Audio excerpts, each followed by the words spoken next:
So in this video, we're going to talk about polyatomic ions.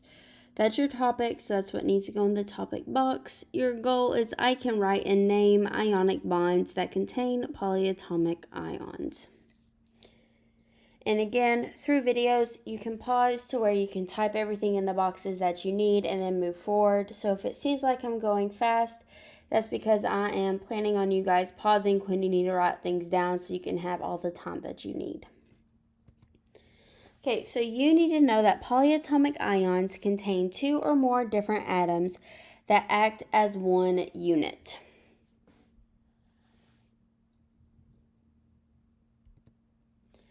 Here, I will give you on your test, I'll give you the link.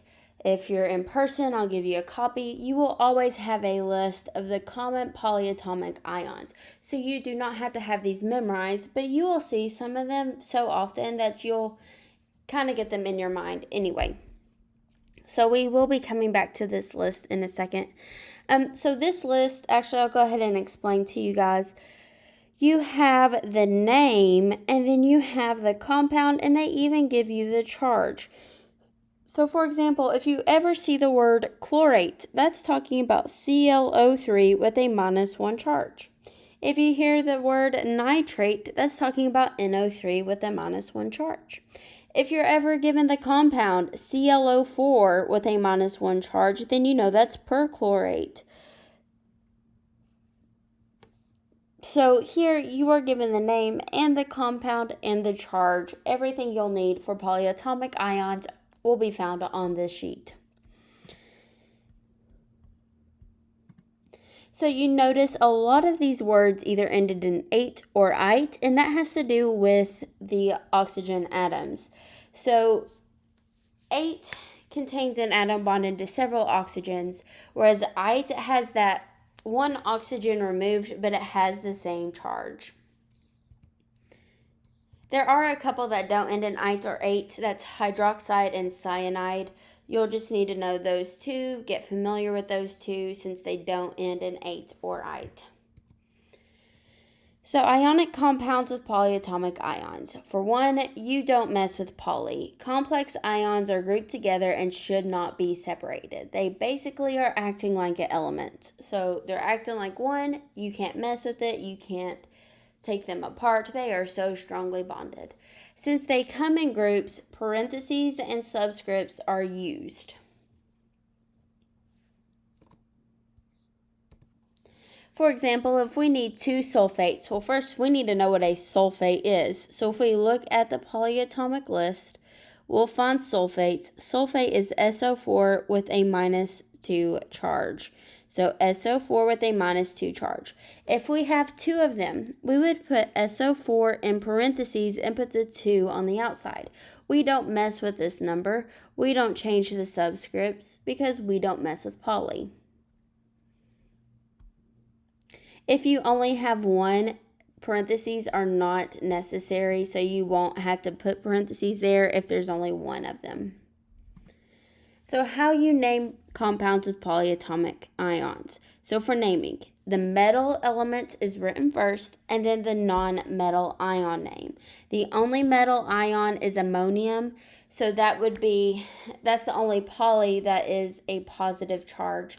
And there's actually, ammonium's not used in your worksheet or on your test, so you won't really need to have ammonium memorized.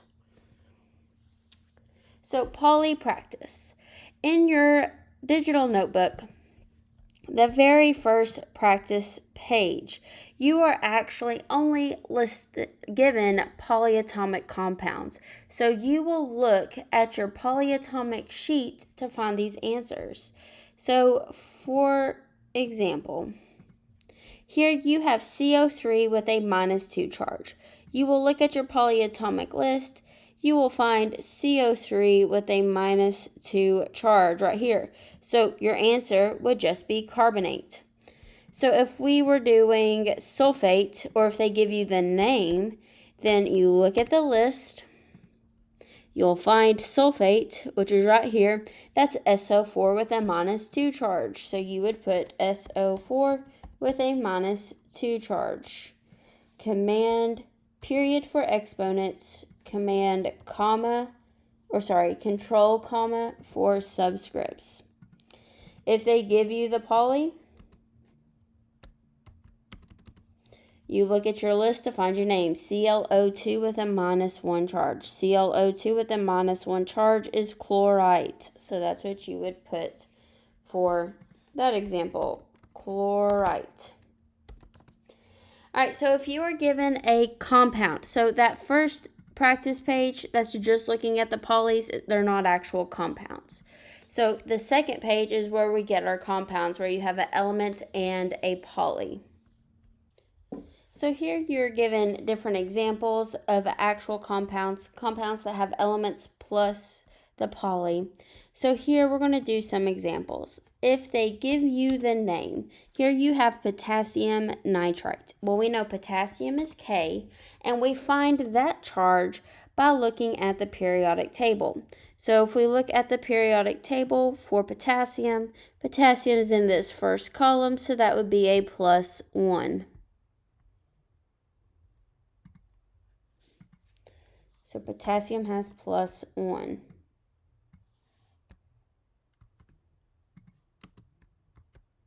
And then nitrite.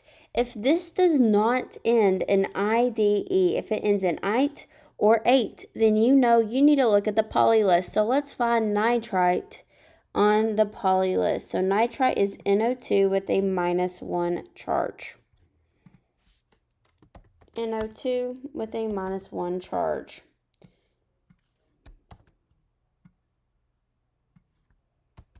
So we crisscross. This one will go with the poly. This one will go with the K. So our compound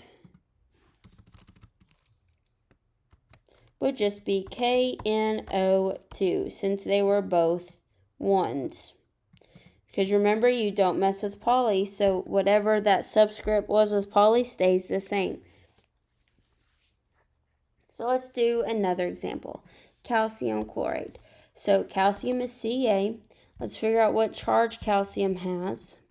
Calcium's right here in the second column, so it has a +2 charge.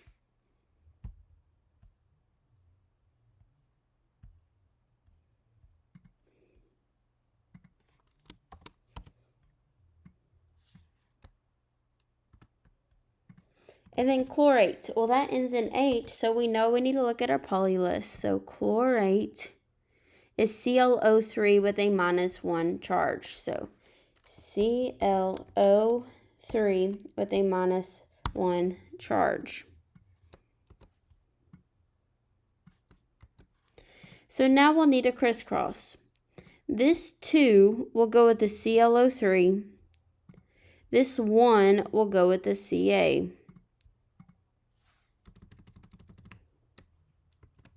So Ca has the 1 from ClO3. And then since we have more than one ClO3, since that 2 goes there, we have to use parentheses. So ClO3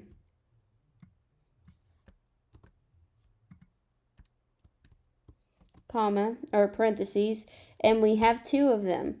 The reason we have 2 is because this 2 from Ca crisscrossed and went down to ClO3.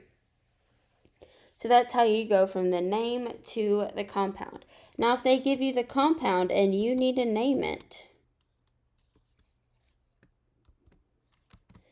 Ca is your element. So you just write down that element. That will be calcium.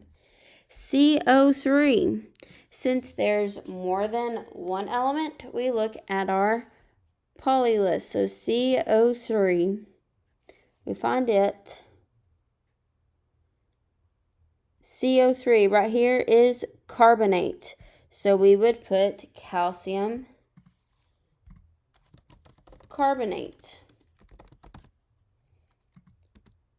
So next, Li is our element, so that would just be lithium. CrO4 is our poly. So CrO4 right here, that is chromate. So we will put chromate for that part. So that's how you would do this page in your digital notebook. Here you'll write the polyatomic name, and here you will use the name to get to the compound.